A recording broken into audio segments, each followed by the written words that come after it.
Livraria Espírita Couto no Lar. Paciência. Nossa impaciência desequilibra os processos internos e externos da natureza em nós. Atos e atitudes pacienciosas podem mudar nosso modo de ver e enfrentar conflitos. Lembremo-nos de que todo problema contém em si mesmo a semente da solução.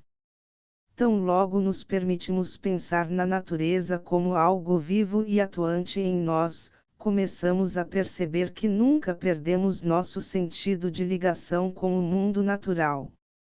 É como se emergisse de nosso interior uma parte adormecida que sempre soube disso, por conseguinte, começamos a religar a vida íntima com as forças criativas manifestadas em toda a evolução. Nossa ligação com os processos vivos da Terra tem sido esquecida.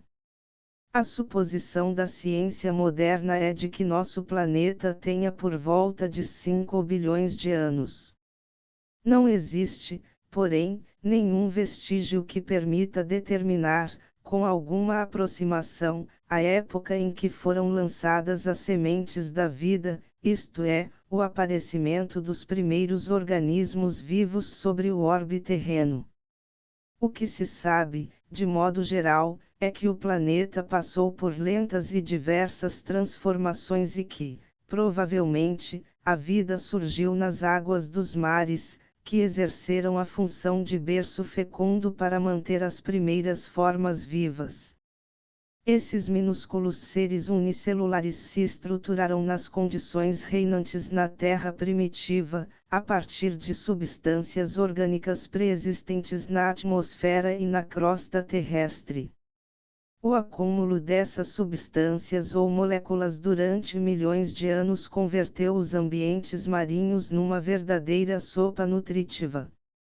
A partir daí e pela ação laboriosa dos operários celestes, teve início a vida na Terra.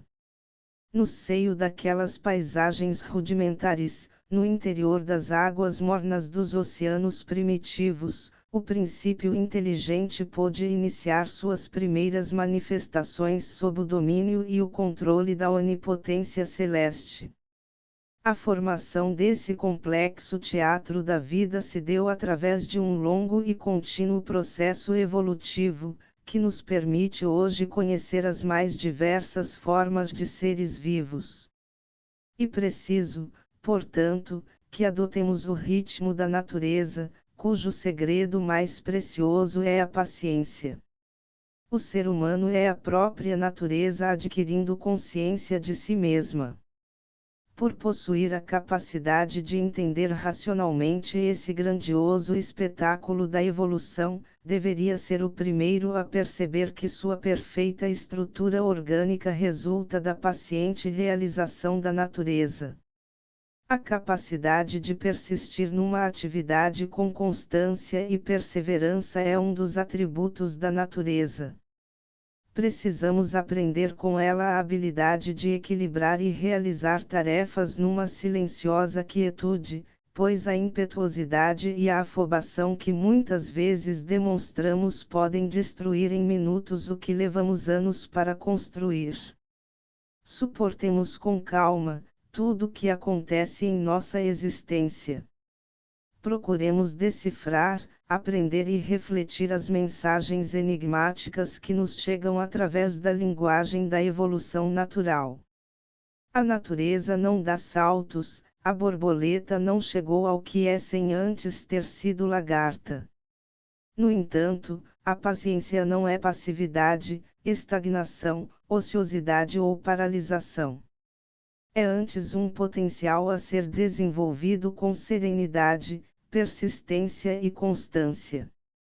Ela permite o que possamos descobrir o momento certo de perseverar ou de abdicar de relações, situações, vínculos e atividades que envolvem em o nosso dia a dia.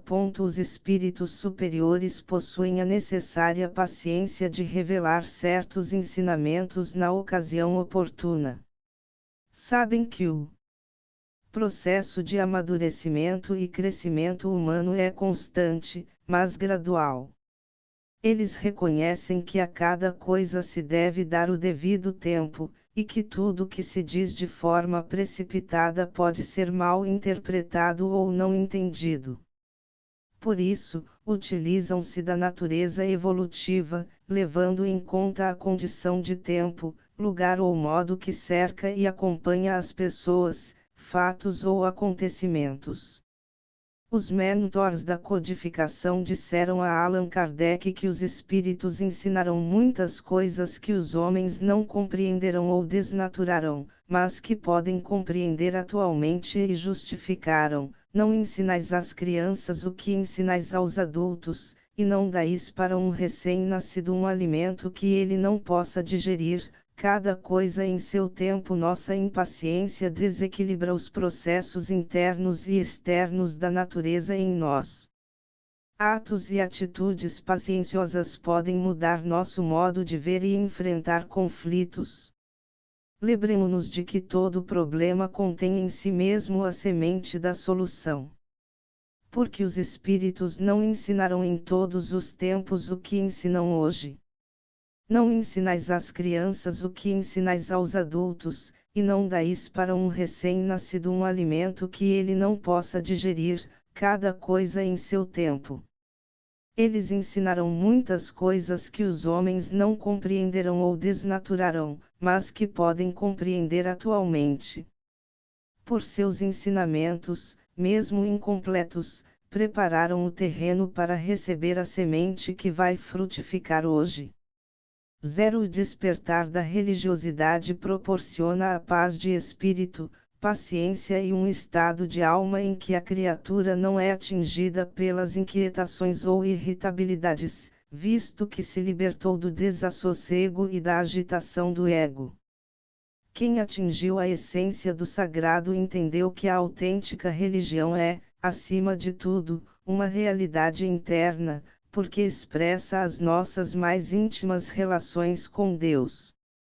O despertar da religiosidade proporciona a paz de espírito. Paciência é um estado de alma em que a criatura não é atingida pelas inquietações ou irritabilidades, visto que se libertou do desassossego e da agitação do ego. Carl Gustav Jung desenvolveu uma teoria fascinante, uma análise notável que contribui efetivamente para aperfeiçoar o comportamento e pensamento humanos. Desde a infância, ele foi influenciado de forma marcante por questões religiosas e espirituais porquanto seu pai e vários parentes eram pastores luteranos. Estudou e investigou profundamente a natureza humana, dedicando-se também à análise das filosofias orientais e da mitologia. Jung é considerado um sábio instrutor, estudou medicina, mas jamais abandonou o compromisso de manter o interesse pelos fenômenos psíquicos e pelas ciências naturais e humanas. Foi um psiquiatra por excelência, um missionário que pesquisou os distúrbios da personalidade, contribuindo para o entendimento dos diversos aspectos do comportamento humano e colaborando para o crescimento e enriquecimento das criaturas em sua trajetória de iluminação individual. Dr. Carl Jung, como todo indivíduo que utiliza a lógica, a coerência e a razão, sentiu-se distanciado da devoção religiosa alicerçada no pietismo, afirmação da superioridade da fé sobre a razão. Afastou-se das experiências teológicas e das prescrições litúrgicas de seu pai e de outros parentes, que preconizavam a permanência incondicional pela letra da convenção e foi em busca do Espírito de Deus como uma realidade viva. A religião vai muito além dos limites do intelecto, no entanto não o refuta nem o contesta. A genuína religiosidade não se vincula a nenhuma organização externa, ela nos remete ao despertar íntimo, ao relacionamento com a própria alma. Da mesma forma, Allan Kardec, como homem de ciência que era, educado em Yverdon, na escola de Johann Heinrich Pestalozzi, célebre pedagogo suíço e discípulo de Jean-Jacques Rousseau, asseverou: não há fé inquebrantável senão aquela que pode encarar a razão face a face em todas as épocas da humanidade. Para crer, não basta ver, é preciso, sobretudo, compreender. A fé cega não é mais deste século, ora, é precisamente o dogma da fé cega que faz hoje o maior número de incrédulos, porque quer se impor e exige a abdicação de uma das mais preciosas prerrogativas do homem, o raciocínio e o livre-arbítrio. Por isso, o Espiritismo não tem a pretensão de ter a última palavra sobre todas as coisas, mesmo sobre aquelas que são da sua competência.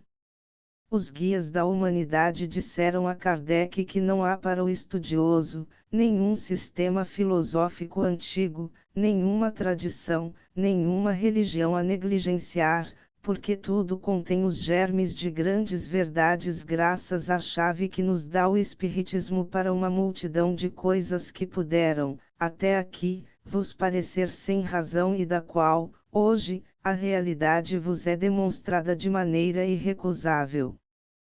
Para Jung, toda criatura traz uma aptidão para a autotransformação, o que ele chamou de individuação, e definiu-a como um processo de desenvolvimento pessoal em que a criatura se torna uma personalidade unificada, ou seja, um indivíduo, um ser humano indiviso e integrado. A individuação está inteiramente voltada para o equilíbrio entre o ego, centro da consciência, e o self, centro da psique, e para o aprimoramento e interação constante e criativa entre eles. As criaturas ligadas excessivamente ao sistema ilusório do ego são afeitas a um zelo religioso obsessivo que pode levá-las aos extremos da intolerância. Possuem uma fé cega, o hábito de polemizar com exaltação, visto serem impacientes e inquietas. Exageradamente ajustadas a uma vida impecável, denominam-se pessoas de hábito. Estão presas a este padrão de pensamento, só eu sei como as coisas são ou devem ser feitas. O fanatismo é filho dileto do ego, é uma adesão cega a uma ideia, sistema ou doutrina. Os fanáticos se irritam facilmente com tudo aquilo que possa ser contrário ao que eles consideram tradicional, imutável e verdadeiro, defendendo um status quo rigoroso quanto à política, à sociedade e à religião. Religiosos intransigentes são considerados pessoas dogmáticas. Exigem de si mesmos e dos outros uma vida puritana e de retidão extremada como forma de compensar suas dúvidas indecorosas e seus desejos reprimidos, que eles cultivam, de forma inconsciente ou não, no próprio mundo interior. Baseiam sua maneira de agir em teorias e estudos arcaicos e seguem modelos e padrões obsoletos. São observadores literais de leis consideradas como certas e indiscutíveis, e esperam que as pessoas as aceitem sem qualquer questionamento. Os indivíduos que estão conectados com o self vivem as necessidades do presente e respondem a elas através de uma análise criteriosa das pessoas, dos fatos e dos acontecimentos. Utilizam-se do exame paciencioso e da reflexão sapiencial da consciência para elaborar cogitações sobre a vida e sobre si mesmos. Por estarem mais sintonizados com o self, conquistaram a fé raciocinada e alicerçada na paz de espírito, na razão e na coerência. Tem como forma de procedimento respeito aos direitos humanos, de liberdade de expressão, de individualidade, de ir e vir, de intelectualidade, de consciência, enfim, os direitos considerados inerentes ao homem como ser social, independentemente de raça, país, sexo, idade e religião.